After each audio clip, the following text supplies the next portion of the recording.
And action. Hey, what's going on, guys? This is Youth Man here. That's not right. Take two. Action. Hey, what's going on, guys? It's that home theater dude bringing you another episode today. That's not right either. Take three. Take three. Action. Hey guys, it's the Villa Man here, home theater enthusiast and lover of. Wait a minute, that's not right. That's not right. Let me just look. Oh yeah, yo, Kpaceguy here. What's going on YouTube? Welcome back to the channel. And today I want to talk to you guys about how to set up your subwoofers to work for both music and movies. So if you haven't been following the channel, I just purchased the Anthem AVM70, their 15.2 channel preprocessor, and I have a lot of different amplifiers powering my speakers.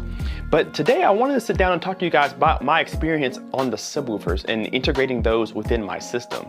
Lately, I've been really trying to dial in my system to be really good at music and movies, and I had a lot of struggle with it. For the last 3 days, I've been spending countless hours all day and all night trying to get my two PV4000 subwoofers to sound as good as they could in my room to my satisfaction, and it's been a tough road, but I finally got it. So I thought it was worth sharing my experience with you guys and the tips that I have for you based off my experience that could very well help you in your home theater. So let's get right into it.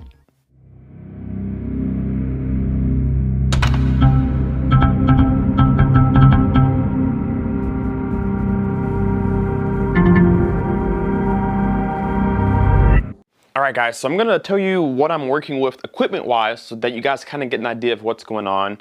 So first, I have the A96.2 tower speakers from Canton that have really good bass response, probably usable bass response down to about 25 hertz or so. And then I have dual PB4000s from SVS. Those are 13.5-inch drivers that really pressurize just about any room. Now, here's my dilemma. I'm in a very small room in an apartment. So that's a battle in itself. And then on top of that, I have my subs, unfortunately, sitting in the corner because that's the only place where they make sense with this setup. And then the third battle is that because these have such usable bass response, I get a lot of output with bass from these as well. So I'm getting a lot of bass from just a couple of speakers in a small room. But I managed to figure out how to integrate that to where I don't get a boomy sound. At first, when I ran the Anthem Arc room correction, I unfortunately was not satisfied with the bass response that I was getting in the listening position. But like I said, with countless hours of tweaking and listening and redoing calibration and changing things, I finally ran into a setting that I liked. So this is going to help you guys integrate your subs no matter what speakers you're using, no matter what subs you're using, and no matter what room you're in. I'm going to tell you how I achieved really good bass response in a small room, and this can go for any room that you guys have. So let's get right into that conversation.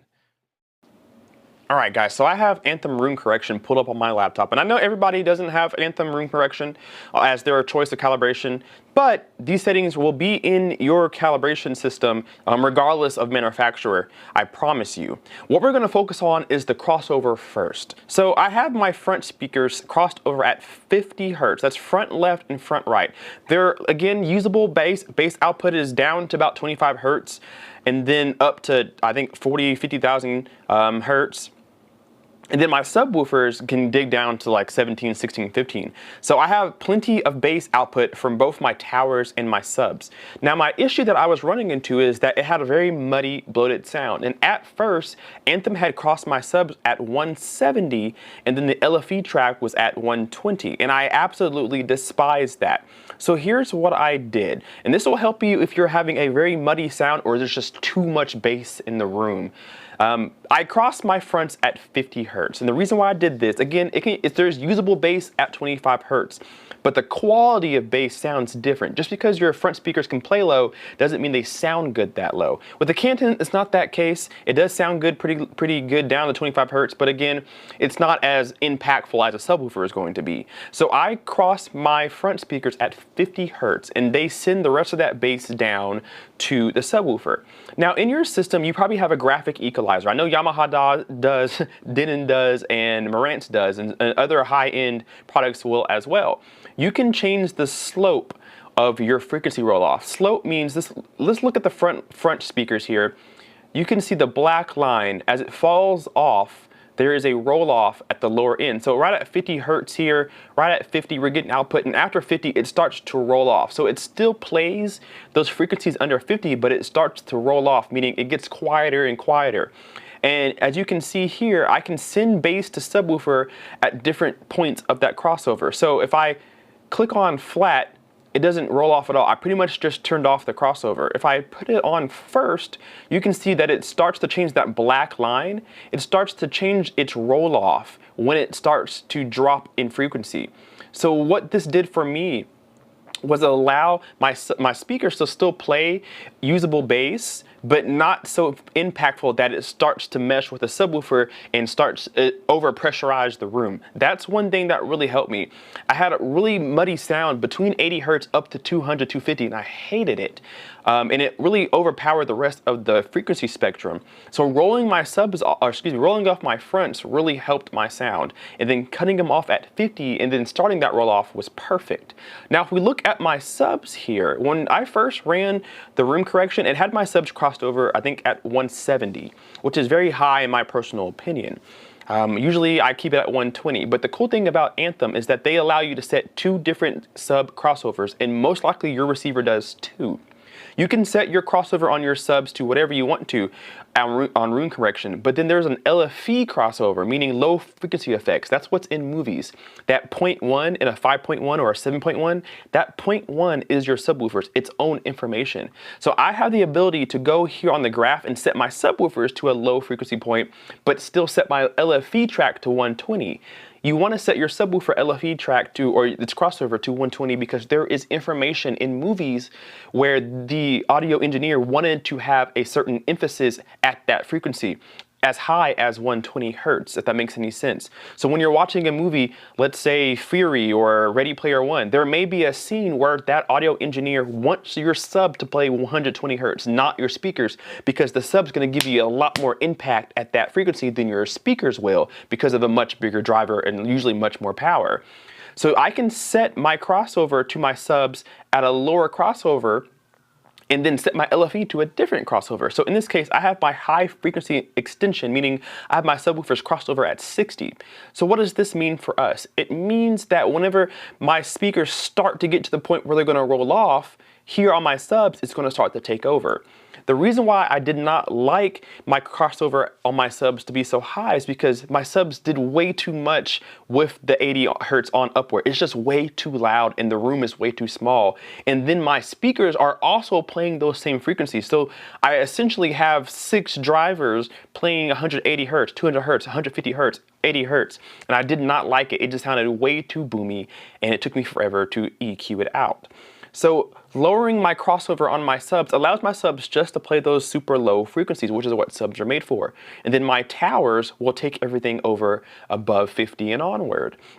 So it really added a nice blend and really helped my subwoofers disappear into the room, almost like I didn't have any. So my whole front stage sounded like just one cohesive stage, not one speaker here, one speaker to the left, 2 subwoofers. It didn't sound like that. And at the beginning, it did. Now, the one really good thing about crossing your subwoofers at a lower point means you can turn them up higher to bring up some of that low effect.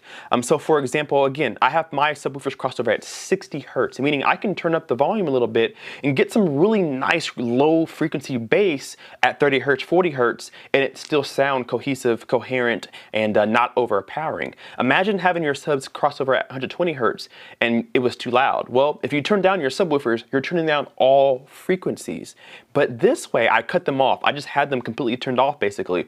So it gives me the opportunity to turn up my subs a little bit more and bring forward some of that lower end bass, but the mid-range stays the same because my subs are no longer playing those mid-range frequencies.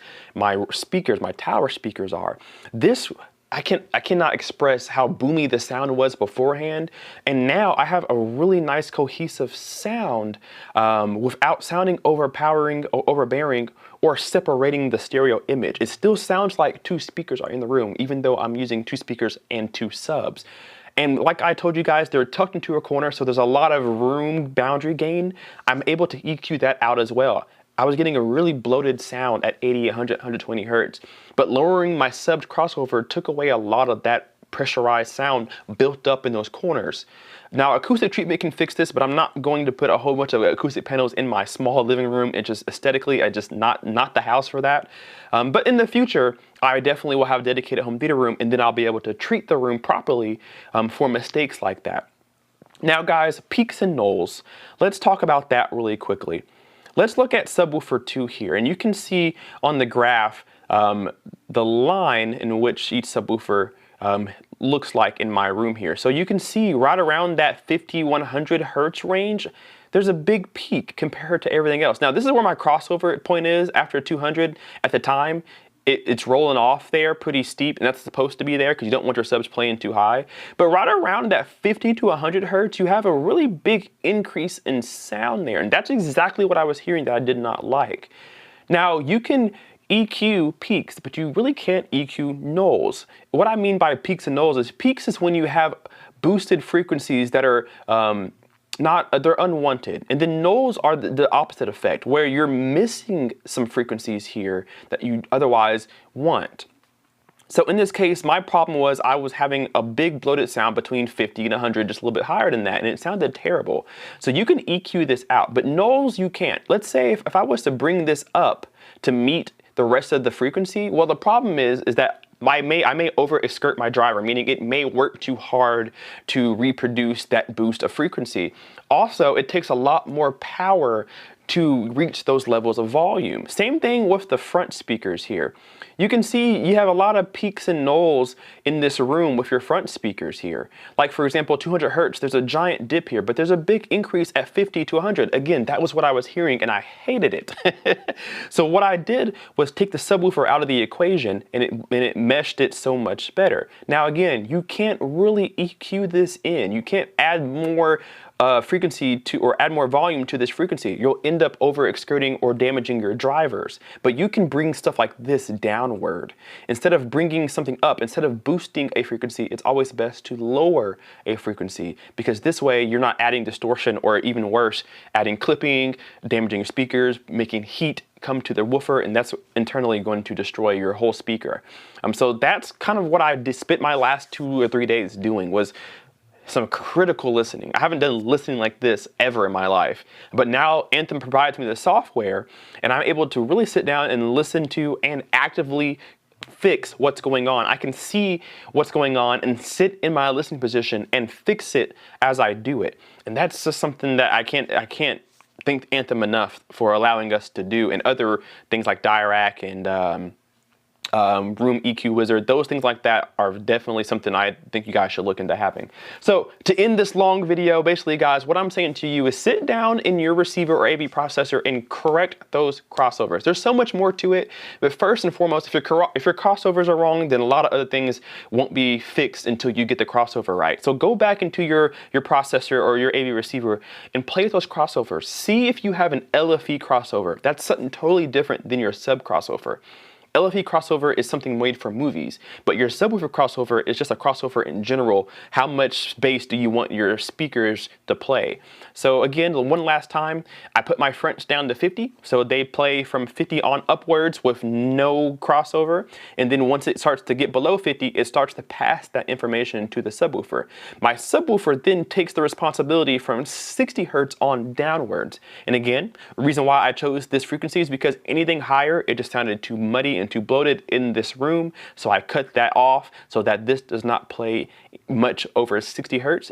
This doesn't play much over or under 50 hertz. So the cohesion became a lot better. I enjoyed the music now, and my movies are still loud and impactful, guys. So if I helped you out just a little bit, leave me a comment down below. Let me know what you have your front main speakers crossed over to. Let me know what speakers you have first and foremost, and then leave me a list of your crossovers and why you chose those crossovers, because I guarantee you there are people in the comment section who are going to want to know what to do. So leave me a comment down below. What speakers do you have? What crossover do you have set on your speakers and your subs? Leave that comment down below, hit that like button, and subscribe if you're not already. We will see you in the next video.